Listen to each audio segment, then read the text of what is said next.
কারো সাথে চালাকি করে কথা বলবেন কিভাবে? নাম্বার 1, প্রশংসা দিয়ে কাজ হাসিল করতে শিখুন। যদি সামনের ব্যক্তি আপনার কথা শুনতে না চায়, তবে সরাসরি অনুরোধ করার বদলে প্রথমে তার কোনো কাজের মন খুলে প্রশংসা করুন। যখন তার ইগো শান্ত হবে, তখন শেষে আপনার কথাটা এমনভাবে বলুন যেন সে না করতে না পারে। নাম্বার 2, প্রশ্নকেই প্রশ্ন বানিয়ে দিন।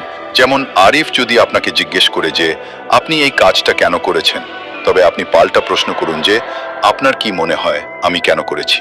এতে সামনের মানুষটি নিজেই দ্বিধায় পড়ে যাবে। নাম্বার 3, নিজের ভুলকে নিজের হাতিয়ার বানান। যদি কেউ আপনার কোনো দুর্বলতা বা ভুল নিয়ে কথা বলে, তবে সেটা সরাসরি অ্যাকসেপ্ট করুন।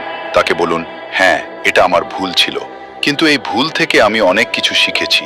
এমনটা করলে সে আপনার ভুল নিয়ে আর তর্কে জেতার সুযোগ পাবে না, বরং আপনাকে অনেক বেশি ম্যাচিওর ভাববে। নাম্বার 4, যে কোনো বিতর্ক বা ঝামেলা শান্তভাবে শেষ করুন। যদি কেউ আপনার সাথে অযথা তর্কে জড়াতে চায়, তবে আপনি মূল টপিকটাই বদলে দিন।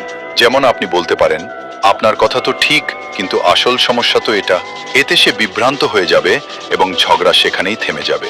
যদি সাইকোলজিতে মাস্টার হতে চান, তবে আমাদের চ্যানেলটি সাবস্ক্রাইব করে রাখুন। সাইকোলজিতে মাস্টার বানানোর গ্যারান্টি আমার।